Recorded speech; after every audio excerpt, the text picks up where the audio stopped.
Bom, muito bom dia, gente. Obrigado aí pela presença de vocês. Obrigado, professor. Obrigado, Tati. É um prazer estar aqui falando com vocês. Daqui de cima é meio difícil de ver porque tem uma luz aqui, mas eu sei que tem várias caras amigas por aí. A gente costuma se ver em rede social, estando lá em Miami, é uma forma de estar perto de vocês. Mas é legal que hoje a gente pode apertar a mão, olhar no olho, conversar e trazer alguns insights. Acho que a palestra que o Daniel Haddad trouxe é sensacional, já fala muito a respeito da nossa tese, né, que é a internacionalização da vida financeira. E para validar esses argumentos, a gente trouxe aqui duas pessoas de peso, dois amigos, que vão nos trazer outros insights também. A gente vai chover um pouco no molhado aqui, porque vocês já investem no exterior e sabem da importância, sabem que a gente não come literalmente dólar, né? Mas o dólar está na nossa mesa de café da manhã, está no nosso carro, está no nosso dia a dia. E dado, né, que regulador, juiz está tão na moda no Brasil, né, a gente tem que trazer aqui a Ambima, né, para a gente manter as regras do jogo, as coisas funcionando bem. Então, vamos fazer esse bate-bola aqui, começando com o professor, né, para a gente começar falando desse estudo da FGV. Eu lembro que logo no início da Avenue a gente tinha um grande desafio. O Lee me perguntou, Will, a gente tinha que mostrar para o brasileiro, né, como o dólar é importante. Aí eu fui lá, abri o IPCA, aí você vê no IPCA tinha aparelho de DVD, assinatura de jornal. Eu falei, puxa, esse IPCA aqui já está um pouco defasado, né?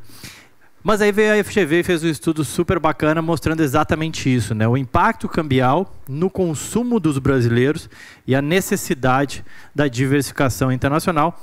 Se o professor puder rapidamente os principais highlights desse estudo, por favor. Obrigado, Will. Prazer estar aqui com você, com a Tatiana, com vocês.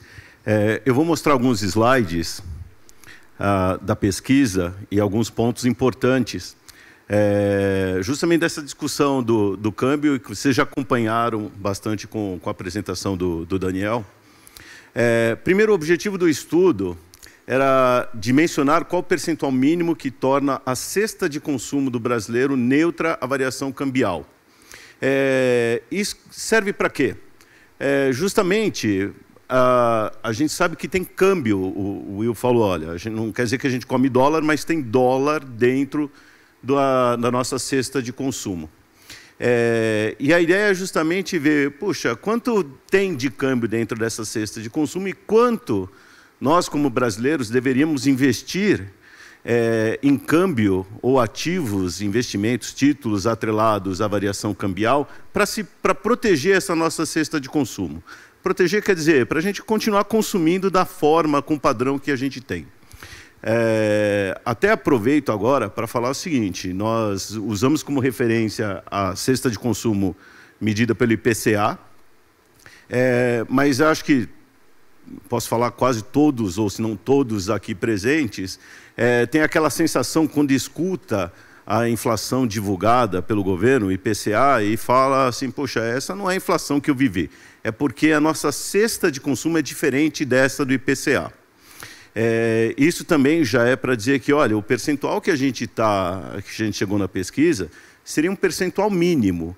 E aí cada um de nós deveria justamente pegar a nossa cesta, o nosso hábito de consumo e falar assim, puxa, eu consumo um pouco mais produtos importados, eu viajo mais para o exterior, eu tenho, por exemplo, filhos estudando no exterior, ou assino ChatGPT, assino Netflix, que provavelmente não estão dentro da cesta do IPCA.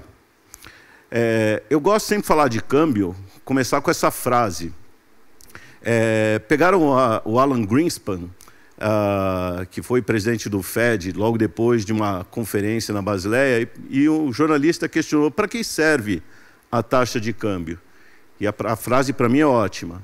Para mim serve, na verdade, para impor alguma humildade aos economistas. Pessoal, prever a taxa de câmbio é algo dificílimo, principalmente no curto prazo. O professor fala isso porque ele não é economista, tá, gente? Exatamente. Por isso. aí ele fica brincando comigo que sou economista, mas tudo bem. Eu pego no seu pé por isso. Mas a gente vai ver, e aí eu já dando um spoiler no final, tem uma tendência, principalmente no médio e longo prazo, no câmbio, que a gente vai discutir, que é algo que a gente tem que ter em mente. Então, tentar bater o câmbio no curto prazo é complicado, mas no médio e longo prazo tem uma tendência muito clara. E outra coisa que a gente gosta, a gente levantou no estudo e a gente gosta de trazer, é que você investir em títulos como a NTNB ou o Tesouro Inflação, o IPCA+, você acha que está protegido da inflação, do câmbio. E isso não é bem verdade. Então, esse gráfico mostra justamente que, mesmo investindo numa NTNB de longo prazo, com uma bela rentabilidade, você perde da variação cambial. E por quê? Eles têm, dentro do IPCA, é o que eu falei, você tem uma certa variação cambial, mas ela traz mais efeitos que muitas vezes não estão capturados dentro do IPCA e, consequentemente, não vão estar capturados, ou você não vai ter a compensação disso investindo só em NTNBs ou títulos atrelados ao IPCA. Como que a gente fez o estudo? Primeiro, a gente conseguiu decompor em várias faixas de renda, então várias camadas sociais, então 6 camadas sociais. O estudo é público. Se me engano, está até no site da... Isso, está no site da Avenue, para quem quiser, tem acesso, e também no site da EGV você consegue acessar também, gente. Isso, obrigado. E a partir disso, nós conseguimos, separando em 6 classes sociais e decompondo por vários itens da cesta de consumo, então tem saúde, alimentos, transporte. Nós fizemos o uso de o que a gente chama análise de estilo, como uma técnica econométrica, e aí a gente conseguiu identificar, retirar o quanto de inflação, quanto de câmbio tem dentro da cesta de consumo. Consideramos também a volatilidade do câmbio que está presente e a questão dos gastos exterior, principalmente para as classes mais abastadas, porque aí tem diferenças de consumo.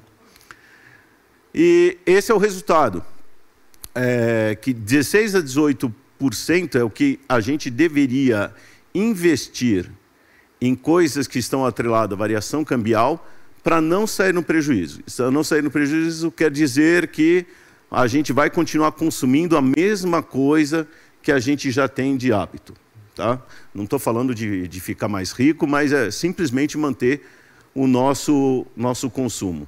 É para chegar naquele 0 a 0, né? Desculpa interromper, professor. Ou é como se a gente começasse o jogo jogando com 9 contra 11. Então, para a gente equacionar isso, tem que botar mais 2 em campo para daí sim jogar 11 contra 11, né? Que é mais ou menos isso. É o 16 a 18 para chegar ali no neutro, né? Não é nem para se aproveitar do potencial de retorno, tudo aquilo que a gente falou aqui na palestra anterior. É meio que para empatar e não ser surpreendido, né? Quando acontecem essas coisas com o câmbio, né? Isso. E complementando, lembrando que a gente partiu da cesta de consumo do IPCA, que é uma cesta bem genérica, não leva em consideração tudo que a gente costuma consumir. Então, eu já começaria, assim, apesar do estudo mostrou 16% a 18%, eu já colocaria fácil 2% a 4% ou 2% a 5% a mais para a gente se proteger. E aí, de novo, cada um de nós tem que pegar e olhar assim, o que eu estou consumindo em dólar, o que pode ser afetado pela variação cambial. Não, eu ia falar brincando, né? Aquele famoso chorinho, né? Coloca um chorinho ali só para garantir, para segurança. Né? Maravilha. Esse é um dos resultados mais importantes, mas tem outro para mim que é o meu xodó, esse daqui. É o mais importante, na minha opinião. Quando a gente começou a fazer o estudo, a gente fez o seguinte: o trabalho de pesquisa a gente começa com uma tese, desenvolve as hipóteses, e aí a gente começou a medir o impacto da variação cambial na cesta de consumo no que a gente tem de efeito hoje, que seria, na coluna desse gráfico ali, aquele zero, onde está o 7,9%. Aí a gente falou assim, não, puxa, não pode ser tão pouco assim. Aí a gente começou a expandir. Olha, vamos ver o efeito do câmbio que aconteceu 3 meses atrás, 6 meses atrás. E aí, resumindo, pessoal, o que teve de efeito de variação cambial 12 meses atrás, um ano atrás, está se refletindo hoje, tá? Em certos produtos e serviços que a gente consome. Ou seja, se você quer se proteger, não basta somente falar assim, olha, eu vou investir 16% a 18%, ou 20%, 22%, mas isso tem que ser um ato contínuo. Para quê? Para seguir o padrão do efeito do câmbio. Lembrem, no final do ano passado, final de 2024, novembro, dezembro, a gente teve uma grande desvalorização cambial. Esse gráfico mostra o que aconteceu aqui, ó, 7 meses atrás, 7, 8 meses atrás, então, olha aqui, uns 10, 22% do efeito que a gente está sentindo hoje nos produtos e serviços que a gente consome. Então, tem uma defasagem, que a gente chama uma defasagem temporal aqui. Então, investir para proteger acesso ao consumo, investir no exterior, tem que ser algo que você faz todo mês, para justamente acompanhar isso. E, pessoal, isso acontece porque, olha, vamos pensar nas indústrias. Pensa, por exemplo, uma montadora de automóvel, ela importa produtos do mundo todo. Esses produtos demoram para chegar, aí chegam aqui no porto, é desembaraçado, vai para o estoque, do estoque vai para a linha de produção, vai ser produzido. Por isso, algo que aconteceu 6, 7, 8 meses, 12 meses atrás, demora, às vezes, justamente o que a gente vê. 6, 8, 10, 12 meses para impactar nos preços. Tá? E esse, para mim, é um dos resultados mais importantes que a gente tem aqui na pesquisa. Esse aqui é um dos professores, professor William Age. Esse estudo foi feito comigo, o professor William Age, a professora Cláudia e o professor Henrique Castro. E aí ele estava justamente discutindo essa questão da importância de investir no exterior. Algo que é muito importante quando a gente fala em investimento é a gente ter a visão da nossa carteira e diversificar a nossa carteira.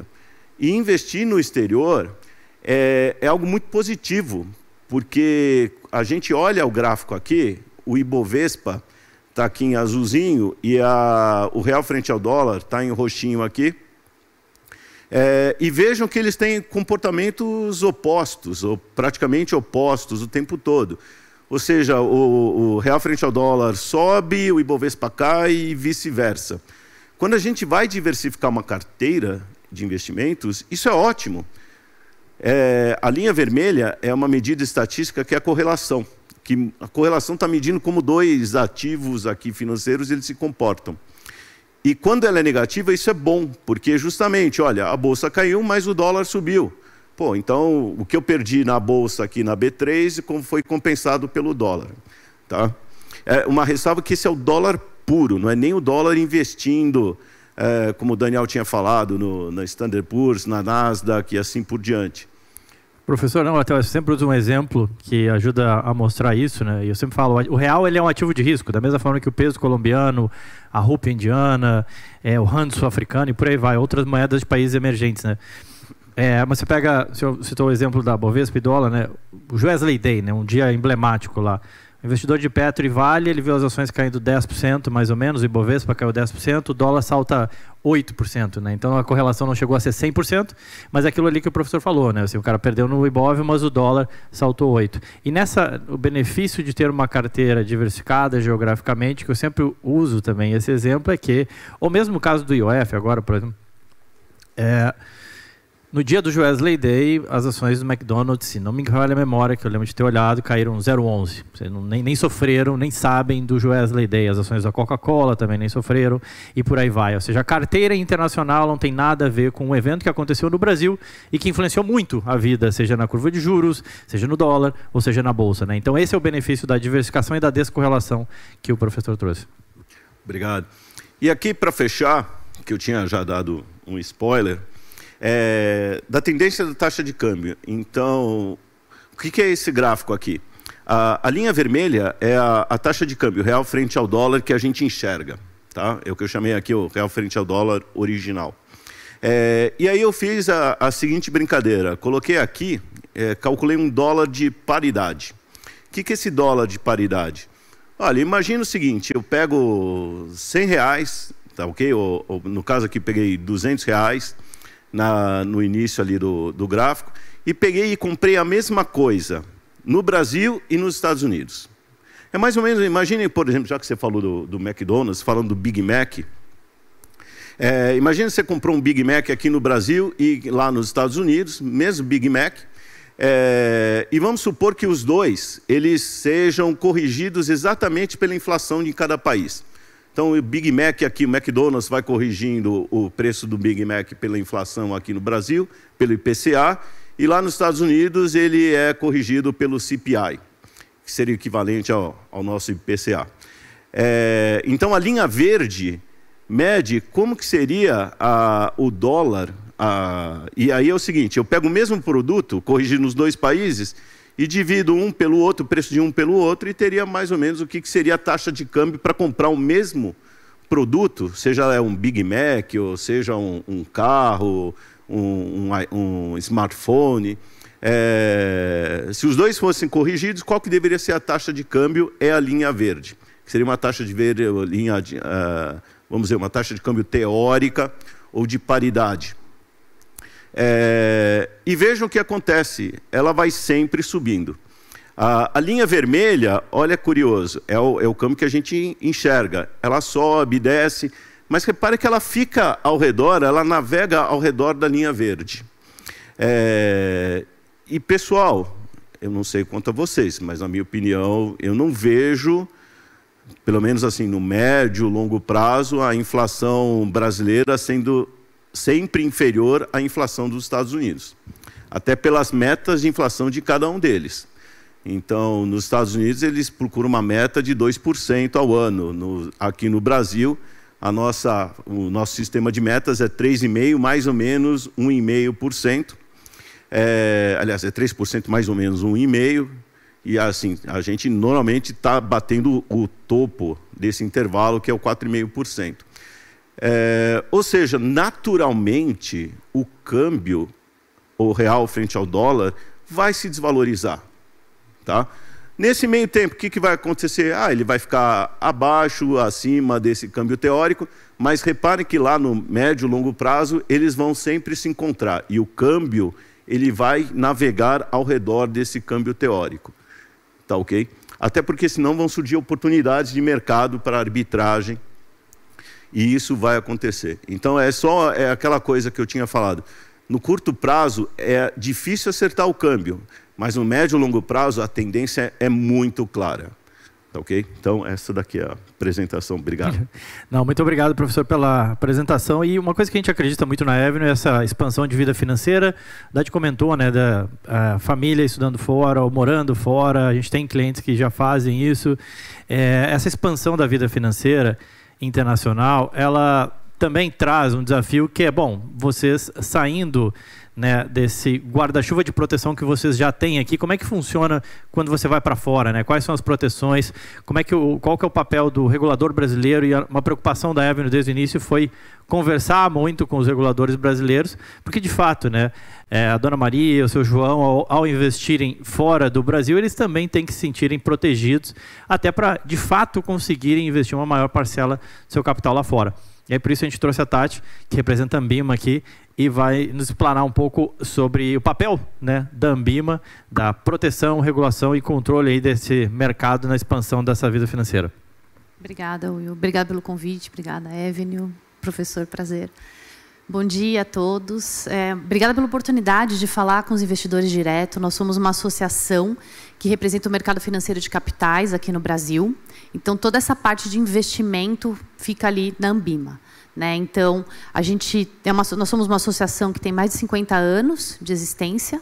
Tá? Nós temos um braço de autorregulação também dentro da associação. Então, nós temos mais de 300 associados no mercado e mais de 1.000 empresas que seguem os nossos códigos de autorregulação. Então, além da representação, né, que é o assunto, né, o negócio principal de uma associação, né, que é cuidar dos interesses dos seus associados, junto aos reguladores, junto ao Congresso, ao Senado, enfim, a gente tem essa parte da autorregulação. E aí a gente vem caminhando para ampliação, né, das possibilidades dos investimentos no exterior, junto com o regulador. Tá? Então, a gente tem o início de uma regulação há mais ou menos 17, 18 anos atrás, quando a CVM deixou claro que os fundos podiam investir uma parcela no exterior, e de lá para cá a gente só veio evoluindo do ponto de vista regulatório. Né? Então, hoje a gente chega num cenário em que o investidor de varejo consegue acessar investimento por diversos canais, seja por fundos, BDRs, investimento direto, que é o caso aqui da Avenue. Né? Então, é a discussão mais recente que a gente tem com o regulador e que ela, como o Will disse, foi preparada com muito cuidado para essa abertura, né? Para que ela fosse feita da maneira mais segura, tranquila e transparente para o investidor, porque quando se trata de um novo mercado, a gente na associação tem muito cuidado com a credibilidade disso, né? Tanto dos nossos participantes quanto a proteção do próprio investidor. Né? Então, se eu estou entrando nisso, em alguma possibilidade que até então não existia, ou no novo produto, a gente tem muita preocupação com essa credibilidade. Então, a gente trabalhou, né, muito com o regulador. Né? Então, o primeiro ponto foi a autorização da CVM, para que pudesse ter esse serviço de intermediação, né, no Brasil. E a gente veio junto como autorregulador, colocando, né, um pouco mais ali de critério, de padronização, né? E a gente, além de atuar, né, com os reguladores locais, a gente tem uma atuação também, está começando uma atuação também fora, né? Então, temos associados que estão fora do Brasil. Então, ele tem que responder para o regulador brasileiro e para o regulador lá fora. Então, a gente também está começando, né, desde o ano passado, a dialogar um pouco mais também com os reguladores internacionais para mostrar também Brasil. Né, que a gente é um mercado seguro, que a gente é um mercado regulado, que a gente está pensando aqui nesse melhor fluxo de investimentos. Então, resumidamente, a gente pode entrar em detalhes daqui a pouco, Will, contar para vocês o papel da associação. A gente tem um lado de educação, que eu acho que para o investidor é bastante importante. Tá? Então, dentro do processo de autorregulação, que é completo dentro da nossa associação, que tem não somente as regras do mercado para o mercado, que segue aquele padrão, a gente tem um lado de supervisão, então tem todo um processo de punição, de julgamentos e tudo mais, e aí os recursos que a gente arrecada das multas ou dos termos de compromisso vão para a educação financeira, então a gente tem muitos recursos investidos em educação financeira, então dentro da nossa plataforma, tem vários cursos gratuitos, então o investidor que quiser olhar também consegue ter acesso pela nossa plataforma de educação, a Ambimedu. E agora a gente está fazendo um curso específico para investimento no exterior, tá? Que vai ser super útil tanto para a força de vendas, para os assessores que assessoram vocês, quanto para vocês mesmos, investidores. Tá? Então, a gente agora, com esse tema de exterior, né, que é novo, temos uma área dedicada. Então, a Ambima está de olho nisso e apoiando o mercado todo, e principalmente os investidores nesse caminho sem volta, né? Que agora é investir no exterior. Obrigado, Tati. Tentando fazer um resumo, me corrija se eu estiver errado. Então, assim, a Ambima, para entender, né, as corretoras, as DTVMs, as gestoras, os assessores, todos eles fazem parte, se associam, participam, conversam com essa entidade autorreguladora para levar a necessidade de regulação e dizer, ó, isso aqui está errado, ó, isso aqui pode melhorar, para a Ambima levar para a CVM e eventualmente Congresso, Senado. É isso, né? Exatamente. Legal. E a partir disso, você tocou num ponto importante que é da educação. Tá? A Ambima também, obviamente, fomenta esse mercado e tem interesse que cada vez mais as pessoas entendam aquilo que estão fazendo e conheçam. Investimento no exterior tem muita demanda também sobre o curso. E aí, pensando nisso, né, o que vocês entendem que falta para o investidor brasileiro? Obviamente, a Avenue criou esse caminho, acho que é um caminho sem volta, vem crescendo, mas o que falta para o investidor brasileiro acessar o investimento no exterior? É o conhecimento, é entender que dólar faz parte do dia a dia, é educação financeira, enfim. Começar pelo professor, por favor. Obrigado. Eu acho que principalmente a educação financeira e a formação básica é muito importante em educação financeira. Coisas como que nós mostramos aqui, o comportamento do câmbio em relação à bolsa de valores, a questão da diversificação Por exemplo, tem gente que fica muito tranquila para investir em bolsa e fica com medo de investir em câmbio. Só que não olha coisas, por exemplo, como a volatilidade. A volatilidade do câmbio é muito menor, é quase 4 vezes menor que do índice Bovespa. Então, as pessoas falam, puxa, eu tenho medo do câmbio, mas está investindo na bolsa que tem uma volatilidade e tem um risco muito maior. Aí compra Bitcoin, onde a volatilidade é mais que 2 vezes maior que a da bolsa. Então, e fala depois que o câmbio é algo perigoso. Entender, ter esse contato e esses conceitos de, primeiro, diversificação, aquele famoso não coloque todos os ovos na mesma cesta, entender que você tem uma oportunidade, não olhar somente o mercado nacional. O brasileiro tem muito o que a gente chama de viés doméstico ou home bias. Dar um número para vocês, tem pesquisas que mostram entre 25% a 30% da carteira de investimento do americano, dos Estados Unidos, está em ativos fora dos Estados Unidos. Ou seja, com todas aquelas oportunidades de investimento que eles têm lá, que até o Daniel mostrou, por exemplo, ele citou NVIDIA e outras, eles ainda investem internacionalmente, porque sabem que tem um grande efeito da diversificação ali. Enquanto isso, o brasileiro é menos do que 5%. Tem até um número que eu peguei dos fundos, da indústria de fundos, no relatório da Ambima, que mostra que dos fundos de investimento aqui no Brasil, que a gente está falando de 7 trilhões de reais, menos de 1% está em ativos no exterior. Então, é muito pouco e está faltando justamente esse conhecimento. Eu diria que talvez assim, quebrar um pouco aquele medo que se tem de investir no exterior, ter as instituições reguladas e mostrar que, olha, pode ficar tranquilo, tem regulação, tem mecanismos, onde o dinheiro está custodiado. E essa é outra coisa bastante importante, Will, na minha opinião, porque as pessoas saberem onde está sendo guardado o dinheiro. Então, você investir em algum lugar, pesquisa onde está custodiado, onde está guardado. Então, por exemplo, na Avenue, por exemplo, o dinheiro está lá nos Estados Unidos. Então, é aquela coisa, puxa, mas se o governo quiser pegar meu dinheiro? Pô, aí o presidente Lula vai ter que brigar com o presidente Trump, e aí vai ser uma briga legal. Mas entender esse tipo de coisa. Mas tem muito, os conceitos, falta muito transmitir isso para a população em geral. Boa, e perguntar para a Tati e aproveitar também para a Tati o que vocês estão fazendo em termos como Ambima, né, para desenvolver, pular um pouco aqui nas nossas perguntas. Também, obviamente, quero saber de vocês o que vocês acham assim, em relação ao que falta, mas e também o que vocês estão fazendo já para preparar esse terreno, né, em termos regulatórios e campanhas e tudo que a Ambima já vem promovendo. Obrigada.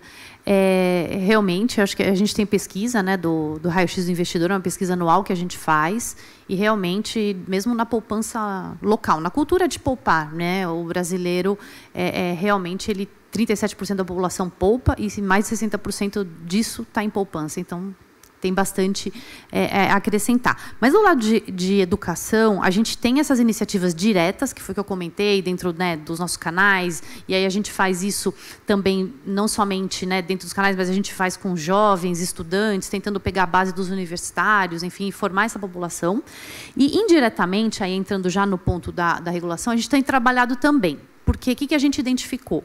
Né, ao longo dos 25 anos de Ambima como entidade autorreguladora e muito diálogo com a própria CVM, e o próprio regulador já reconhece isso, é que realmente a gente trabalhou ao longo dos últimos anos muito, né, do mercado, das boas práticas, do que a gente tem que fazer, de transparência que a gente tem que dar, e a gente tem um nível de transparência altíssimo, só que a gente dá muita informação difícil de entender.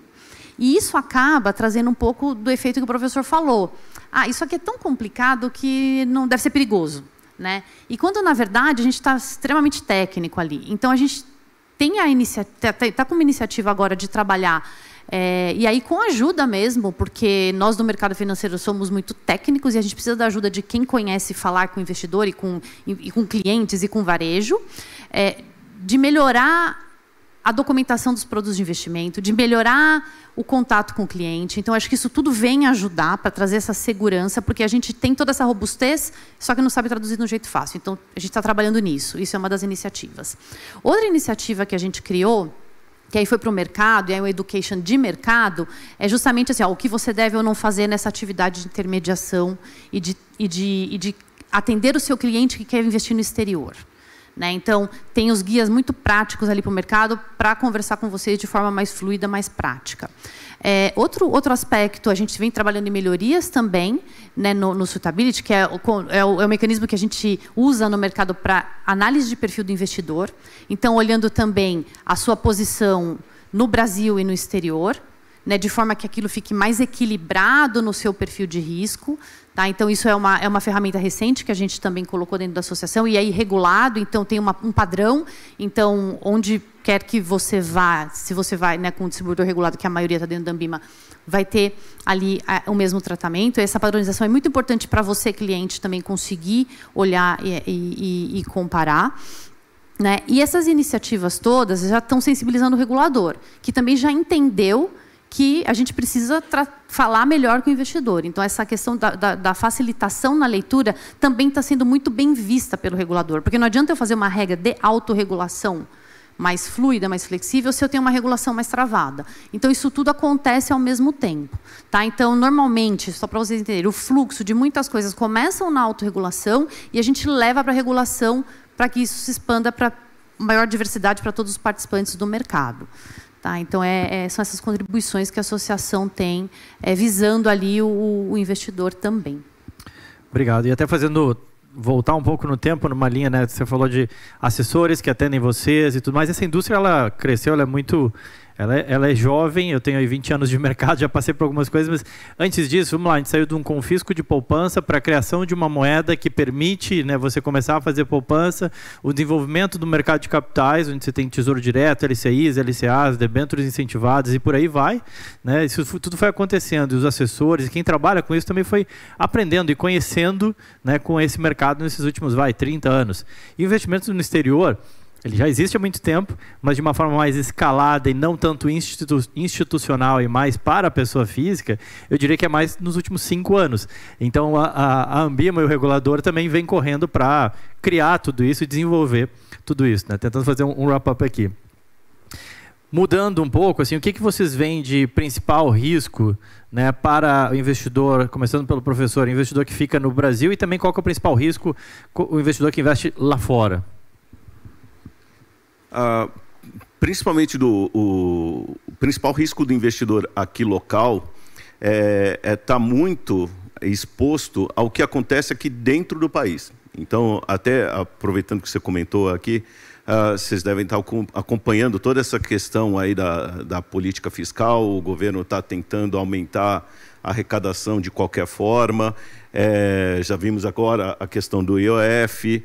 Aí vocês podem falar, puxa, o IOF está afetando as transações de câmbio? Sim, mas também está afetando outras transações que acontecem aqui no Brasil. Além disso, já tem conversa do governo de tentar tributar LCIs, LCAs e outros títulos que têm alguma isenção. Então, você está deixando o seu dinheiro todo aqui, você está exposto a esse tipo de risco. Além tem as suas vantagens também. Então, a gente tem taxas de juros altas que dá para aproveitar agora no momento, mas a tendência dela, como taxa de juros, também taxa de juros não sobe para sempre, uma hora ela vai cair. Então, a gente tem que saber aproveitar o momento, até puxar também um gancho da palestra do Daniel. Os títulos do Tesouro dos Estados Unidos estão com taxas de juros maravilhosas, que é aquela coisa. Eu estava vendo outro dia, uma emissão do Tesouro, eu estava pagando 4,40 ao ano, por 10 anos. Poxa, eu não acho que o Tesouro americano vai dar calote, pelo menos não vi um histórico disso daqui. O Brasil já deu calote, lembram? Quem viveu a época do Collor, lembra bem, infelizmente, lembra bem disso daqui. Então, a gente já tem histórico diferente de lá. Então, esses são alguns riscos e uma das coisas que, principalmente, que a gente já comentou, a questão da diversificação. Então, você procurar diversificar melhor a sua carteira e aproveitar as oportunidades de investimento que estão aí fora. Além também que já tinha comentado antes, a questão do risco político, que sempre existe. Então, vem governo... Ter alternância de governos é excelente, a democracia é maravilhosa nesse aspecto. Mas a gente também traz riscos que a gente também tem que saber controlar e gerenciar. Controlar, às vezes, é difícil, mas gerenciar, isso a gente pode. Por isso, também, investir no exterior tem muito esse aspecto também. Tati, o que você vê de risco, o que vocês conversam na Ambima em relação a risco para o investidor que investe no exterior? Eu acho que do Brasil a gente já conhece bem. Não sei se vocês têm alguma conversa nesse sentido, algum ponto de atenção específico em termos de risco ao investir no exterior? Não, acho que a gente trata... eu acho que essa última discussão que a gente teve, né, até por conta... temos uma régua, né, de produtos lá, de classificação de risco e tudo mais. Acho que foi uma conversa bem interessante que tivemos lá na associação. Então, a gente conseguiu trabalhar, né, separando essas visões do on e do offshore.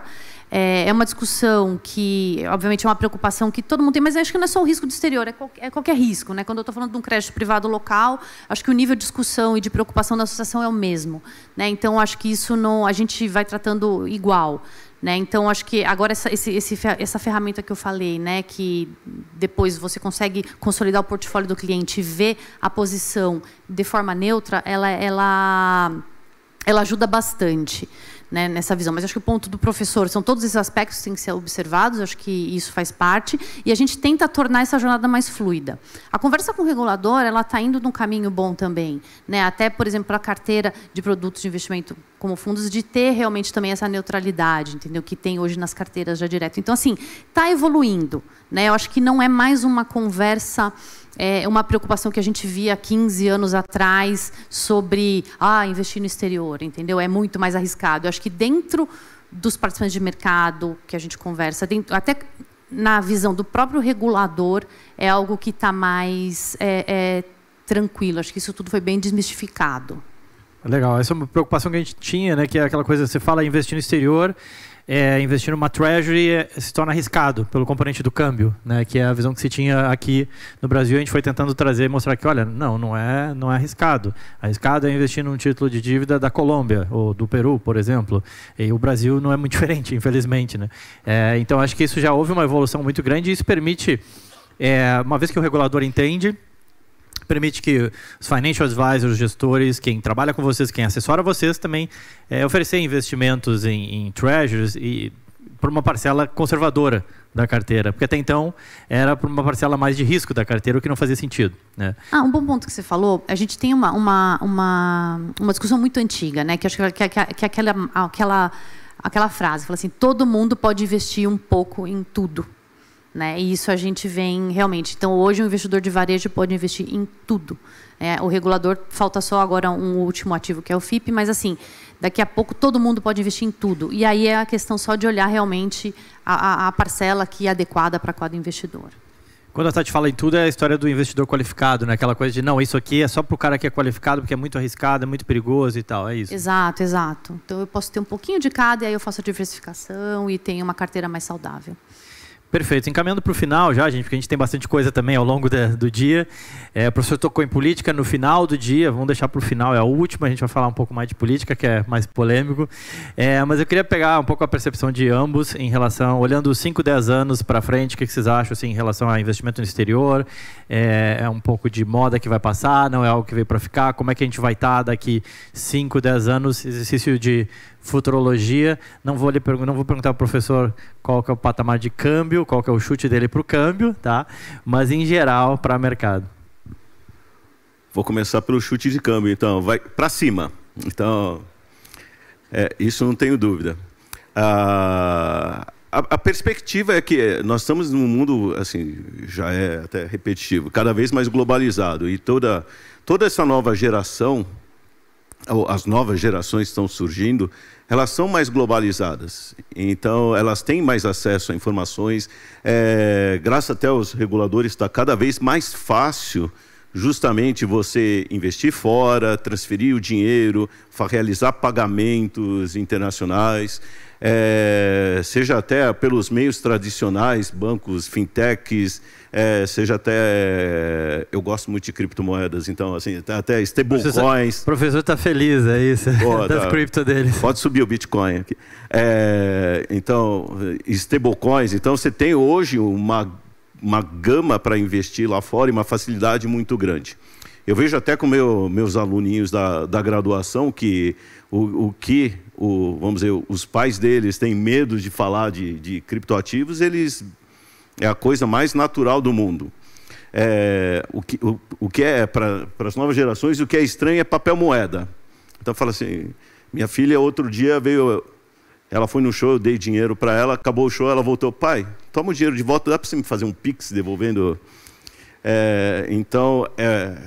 E eles pensam, eles falam em dólar, a gente está vendo as tendências, inteligência artificial, não é nem só tendência, é realidade, inteligência artificial, os carros elétricos, agora os carros autônomos, robotáxi, investimentos em saúde, tecnologias de saúde. Essa é a tendência que vai crescer cada vez mais e esses ativos, a grande parte desses ativos está no exterior.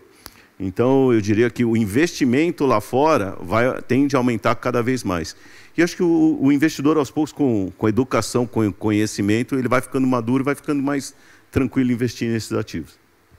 Tati, como é que vocês também veem os próximos 5 anos, em termos de mercado internacional? Caminho sem volta, né? Acho que está indo, o dinheiro vai e cabe a nós, dentro da associação, fazer com que isso saia da forma mais segura, mais organizada, mais transparente, tanto para a segurança do mercado quanto para a segurança dos investidores. Então, é sim uma agenda muito forte dentro da associação, a questão da internacionalização. Então, de novo, a gente está com uma área dedicada, entrou como um plano essencial dentro da associação e cabe a nós fazer, contribuir, a contribuição que a gente tem é exatamente essa, tanto de educação, que eu falei, né? Educação, regulação, autorregulação, discussão com reguladores internacionais para viabilizar esse caminho.